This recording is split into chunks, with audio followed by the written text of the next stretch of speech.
Next दोस्तों शुरुआत करते हैं आज के इस वीडियो को। स्वागत करता हूं हम सभी का इस चैनल पे। तो वीडियो की शुरुआत कवर करेंगे सबसे पहले इंपॉर्टेंट अपडेट्स, बाजार की प्लानिंग एंड आगे की रणनीति। तो यहाँ दोस्तों अगर हम बात करें निफ्टी 50 के बारे में, तो दोस्तों जैसा कि हम सभी जानते हैं आज है शनिवार, बीते हुए शुक्रवार के दिन अगर हम क्लोजिंग की बात करें तो देख सकते हैं 24,300 ऑलमोस्ट 80 से लेकर 90 के बीच में। अब इसी के साथ बाजार में बहुत सारी डेवलपमेंट, सिर्फ इंडियन मार्केट के हिसाब से बात नहीं कर रहे हैं, इंटरनेशनल लेवल पे भी बहुत सारी चीज़ें चेंजेस हुई हैं। निफ्टी के बारे में तो हमने देख लिया। अब अगर यूएस मार्केट की भी अगर हम बात करें तो देख सकते हैं डो जोन की क्लोजिंग ऑलमोस्ट लगभग 350 पॉइंट के साथ हुई है। मतलब अच्छे नोट के साथ बाजार यूएस का बीते हुए कल के दिन शुक्रवार का क्लोज हुआ है। अब रीज़न बताया जा रहा है, बेसिकली कह सकते हैं ऑयल के प्राइसेस में थोड़े बहुत चेंजेस सबसे पहला रीज़न, एंड इसके साथ साथ कहें तो फिलहाल की डेवलपमेंट। तो ये चीज़ें जो मेन है, जो बाजार यूएस के लिए सही और कह सकते हैं सच साबित हुई है। लेकिन मार्केट के बंद होने के बाद इन बिटवीन अब जो दायरा रहता है शनिवार और रविवार का, तो इन 2 दिनों में प्लानिंग क्या चलती है, बाजार के लिए क्या क्या नई खबरें हैं, ये एक बहुत बड़ा इंपॉर्टेंट कह सकते हैं पॉइंट साबित होगा इंडियन मार्केट के लिए। क्योंकि अब जो मार्केट ओपन होगा वो डायरेक्टली इंडियन मार्केट की ओपनिंग होगी, वो भी मंडे के दिन। और इसी बीच कुछ ऐसे फैसले हमें देखने को मिलेंगे जो कि बाजार ग्लोबल मार्केट की मूवमेंट को ज़रूर इफेक्ट करेंगे। अब दोस्तों इन्हीं में से कुछ पॉइंट्स को सबसे पहले कवर कर लेते हैं। हमारे लिए जो सबसे पहला पॉइंट है वो है ऑयल का मार्केट। तो क्रूड ऑयल की अगर बात करें तो देख सकते हैं ब्रेंट क्रूड ऑयल लगभग 87.93 ऑलमोस्ट 88 के करीब आपको देखने को मिल रहा है। चेंज की बात करें तो लगभग 1.25% के आसपास की मूवमेंट है अगर हम क्रूड ऑयल की बात करें। लेकिन इसके बाद बाजार जब क्लोज हुआ, इन बिटवीन कुछ और डेवलपमेंट भी हमें देखने को मिली, जिनमें से दोस्तों सबसे पहला पॉइंटर काउंट है वो है बेसिकली अभी की सिचुएशंस, ईरान एंड यूएस के बीच का मसला। इसी के तहत अगर देखें तेहरान अटैक कुवैत, और इसके साथ साथ धमकी भी ये भी दी गई है कि रीजन वो पूरा क्षेत्र जो है पूरे आग में और युद्ध भूमि में तब्दील होगा। तो इस तरह का जो कह सकते हैं धमकी तेहरान की तरफ से दी गई है। साथ ही साथ दोस्तों कुछ और भी पॉइंट्स हैं जैसा कि आप देख सकते हैं। दोस्तों इस अगर सेकंड पॉइंट को अगर हम कवर करें तो यहाँ पे एक बहुत बड़ा खेल हमें देखने को मिलेगा, और ये फिलहाल रणनीति को तय दिखाता है। चीज़ें क्या है तो दोस्तों यहाँ पे देख सकते हैं यूएस प्रेसिडेंट डोनाल्ड ट्रंप की बात करें, एक तरीके की नई धमकी ईरान के लिए कि ईरान पे वो बुरी तरीके से अटैक करेंगे और इट्स विल हार्ड वेरी, जिसे कह सकते हैं harder. The White House signal that the US president Trump is weighing carrying out new strike, एक नए तौर पे अटैक किया जाएगा ईरान पे as a US press for Tehran to reopen the strait of Hormuz. तो ये फिलहाल एक तरीके की धमकी जो कि यूएस की तरफ से ईरान को दी गई है, और ये ट्रंप ने अनाउंस किया है कि बहुत जल्द ये अटैक किया भी जाएगा। और अगर बात करते हैं तो इसी वीकेंड के दौरान ये सारी चीज़ें होती हुई नजर आ सकती हैं। तो अब इस चीज़ को लेके आगे की प्रतिक्रिया क्या होगी ईरान की तरफ से, ये देखना बहुत ही ज़रूरी है। और इसके साथ साथ यूएस एम्बेसी की तरफ से भी कुछ इंपॉर्टेंट रिपोर्ट आई है, खास करके अमेरिकन्स के लिए, और ये कहा गया है कि जल्द से जल्द वो मिडल ईस्ट कंट्रीज़ को छोड़ दें, क्योंकि जो टेंशन है यूएस एंड ईरान के बीच वो फिर से एस्केलेट होता हुआ देखने को मिल रहा है। तो इतनी बात तो तय है दोस्तों कि इस हफ्ते की बात करिए, जो शनिवार और रविवार का जो दिन है, इनमें कोई ना कोई एक बहुत बड़ा कंसर्न हमें यूएस की तरफ से देखने को मिलेगा एस्केलेट होता हुआ ईरान के खिलाफ। तो सारी बातें हैं जो कि इंटरनेशनल लेवल के तौर पे हमने कवर की है। इसके साथ दोस्तों नेक्स्ट पॉइंट डोमेस्टिक लेवल की अगर हम बात करें वो है क्वार्टरिंग नंबर्स। तो इनमें सबसे पहले आता है फार्मा सेक्टर। तो फार्मा सेक्टर की बात करें तो डिविस लेबोरेटरी Q1 के नंबर्स आ चुके हैं। प्रॉफिट्स की बात करें तो देख सकते हैं 66% तक ग्रो होता हुआ देखने को मिल रहा है, 902 करोड़। और रेवेन्यू की अगर बात करें तो वो भी लगभग 28% की ग्रोथ इसमें भी देखने को मिल रही है। इन शॉर्ट अगर बात करें तो देख सकते हैं 902 करोड़, जो कि बात करते हैं रेवेन्यू के तौर पे भी 27% जो इंक्रीज़ हुआ है।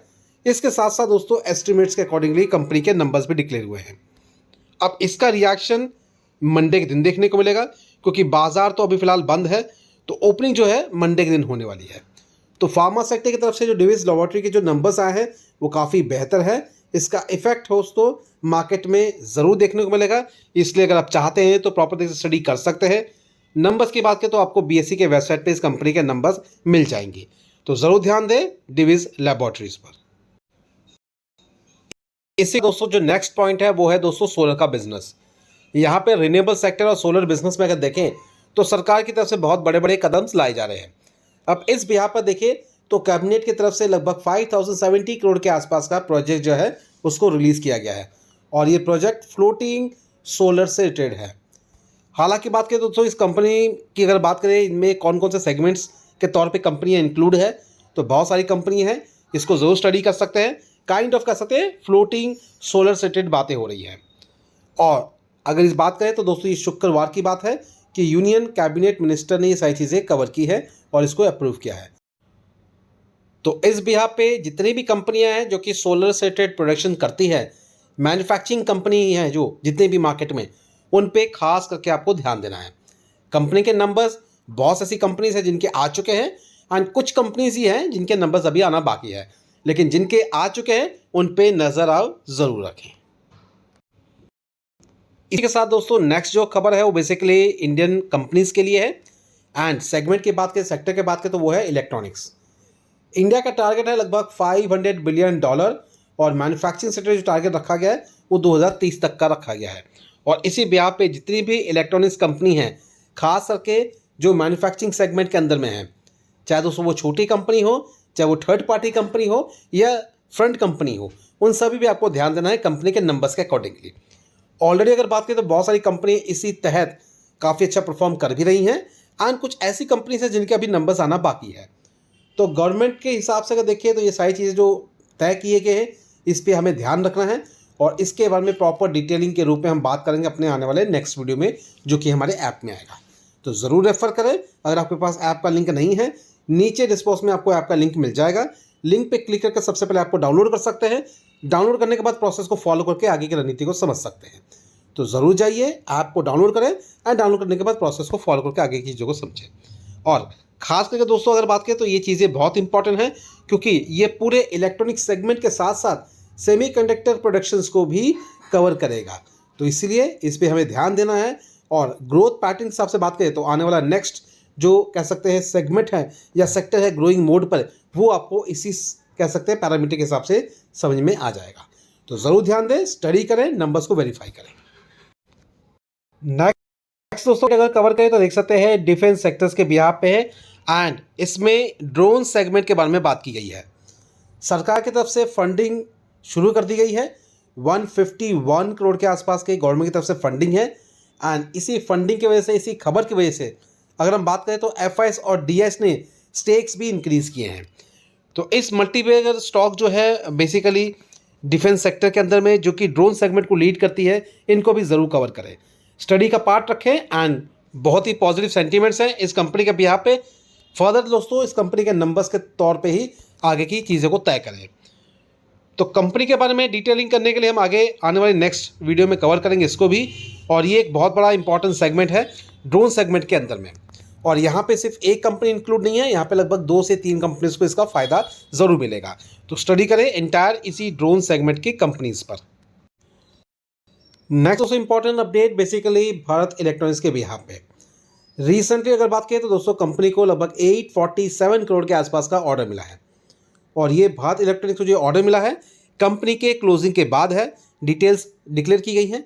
एंड इसकी वजह से दोस्तों आने वाले मंडे के दिन बाजार पे क्या इसका रिएक्शन होता है, ये एक फोकस पॉइंट है। इस ऑर्डर की अगर बात करें तो डिटेल्स आपको देखने को मिल जाएंगी। Bharat electronics announce a new order worth 847 crore promoting investor interest. इसके साथ अगर देखें the previously following 572 crore order in July and significantly 1081 crore orders in June. तो अगर बात करें जून महीने में भी 1000 के आसपास का ऑर्डर मिला है, जुलाई महीने में भी लगभग 572 करोड़ के आसपास का ऑर्डर मिला है। इसके साथ एडिशनल जो कि अभी हमने डिस्कस किया, ये वाला ऑर्डर कंपनी को मिला है। अब इसके वजह से मंडे के दिन बाजार कैसे रिएक्ट करेगा इन डिटेलिंग की वजह से, ये हम जरूर देखेंगे। तो जिनके पास भी पोजीशंस है, स्टडी करें भारत इलेक्ट्रॉनिक्स पे, नंबर्स पे भी इसका नज़र सबका ज़रूर होना चाहिए। और रही बात आने वाले फ्यूचर प्लान के हिसाब से, इन पे फोकस पॉइंट आपको बनाना है डिफेंस सेक्टर्स के, खास करके इलेक्ट्रॉनिक्स सेगमेंट के अंदर में जितनी भी पोजीशंस आती हैं उन सभी पर। तो ये भी एक इम्पॉर्टेंट स्टडी का पार्ट ज़रूर है। तो चलिए दोस्तों, फिलहाल इन सारी अपडेट के साथ वीडियो को भी करते हैं फिलहाल वाइंड अप।